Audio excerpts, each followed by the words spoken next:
रामपुर गांव, जो उत्तर भारत के हरे भरे खेतों और प्राचीन मंदिरों के बीच बसा था, आज एक अनोखे उत्सव की तैयारी में डूबा हुआ था। गांव के सबसे धनाढ्य परिवार ठाकुर रघुवीर सिंह के बेटे वीरेंद्र की शादी थी। दुल्हन थी मधुबाला, पड़ोस के गांव की सबसे सुंदर और गुणवान लड़की। बारात की तैयारियां जोरों पर थीं।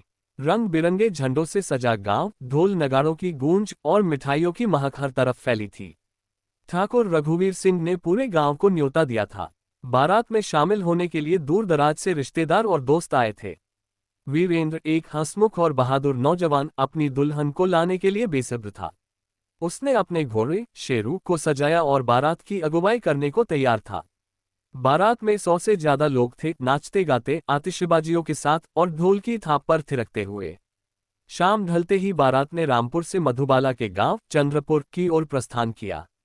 रास्ता जंगल और खेतों से होकर गुजरता था और चांदनी रात में बारात की रौनक देखते ही बनती थी।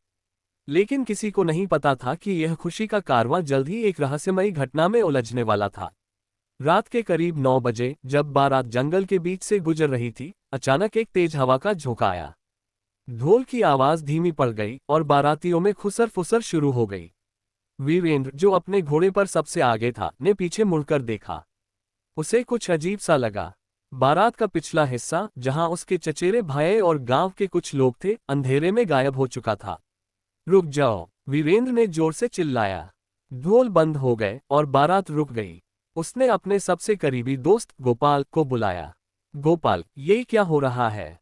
आधे लोग कहाँ गए? गोपाल ने अपनी टॉर्च जलाई और पीछे की ओर दौड़ा, लेकिन उसे कोई नहीं दिखा। न ढोल वाले, न नाचने वाले, न ही आतिशबाजियां जलाने वाले। बारात का एक बड़ा हिस्सा गायब था, जैसे धरती निगल गई हो। वीरेंद्र ने तुरंत अपने पिता को फोन किया।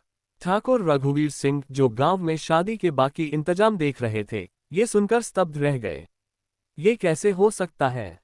पूरी बारात गायब। उन्होंने तुरंत गांव के कुछ लोगों को इकट्ठा किया और जंगल की ओर रवाना हुए। जंगल में पहुंचकर ठाकुर और उनकी टीम ने हर जगह तलाश शुरू की।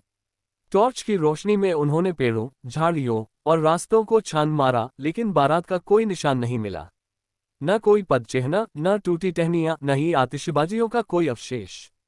ये सब इतना रहस्यमय था कि गांव वालों में डर फैलने लगा। कुछ बुजुर्गों ने कहा, यह जंगल शापित है। यहाँ पुराने जमाने में एक राजा की बारात गायब हो गई थी। शायद वही भूत प्रेतों का खेल है। वीरेंद्र, जो अंधविश्वास में विश्वास नहीं करता था, ने इस बात को नकार दिया। यह कोई भूत प्रेत नहीं, कोई इंसानी साजिश है, उसने दृढ़ता से कहा। उसने अपने दोस्त गोपाल और कुछ गांव वालों के साथ जंगल में और गहराई तक जाने का फैसला किया। रास्ते में उन्हें एक पुराना मंदिर मिला, जो जंगल के बीच में खंडहर की हालत में था। मंदिर के पास कुछ अजीब सी आवाजें आ रही थीं, जैसे कोई फुसफुसा रहा हो। मंदिर के अंदर कदम रखते ही वीरेंद्र को एक ठंडी सिहरन महसूस हुई। दीवारों पर पुरानी नक्काशी थी, जिसमें एक बारात को दर्शाया गया था। नक्काशी में बारात अचानक गायब होती दिख रही थी, जैसे कोई जादू हो। गोपाल ने दीवार पर एक गुप्त दरवाजा देखा। उसे खोलने पर एक अंधेरी सुरंग दिखी। यह क्या जगह है? गोपाल ने डरते हुए पूछा। हमें पता लगाना होगा, वीरेंद्र ने जवाब दिया। दोनों ने हिम्मत जुटाई और सुरंग में उतर गए। सुरंग के अंत में एक बड़ा सा कक्ष था, जहां बारात के गायब लोग बंधे हुए थे। उनके मुंह पर कपड़ा बंधा था और कुछ लोग डरे हुए कांप रहे थे। कक्ष में कुछ नकाबपोश लोग थे, जो किसी बड़े खजाने की बात कर रहे थे। वीरेंद्र ने सुना कि ये लोग एक पुराने खजाने की तलाश में थे, जो उस मंदिर में छिपा था। उन्होंने बारात को अगवा किया ताकि गांव वाले जंगल में न आए और उनकी खोज में बाधा न पड़े। वीरेंद्र और गोपाल ने चुपके से नकाबपोशों पर हमला किया। एक भयंकर झड़प के बाद उन्होंने सभी को बांध दिया और बारातियों को आजाद कराया। खजाने की बात सच थी। मंदिर के नीचे एक पुराना खजाना था, जिसमें सोने चांदी के गहने और सिक्के थे। गांव वापस लौटने पर वीरेंद्र और गोपाल को नायक की तरह स्वागत किया गया। खजाना गांव के मंदिर को सौंप दिया गया और शादी का उत्सव दोगुने जोश के साथ मनाया गया।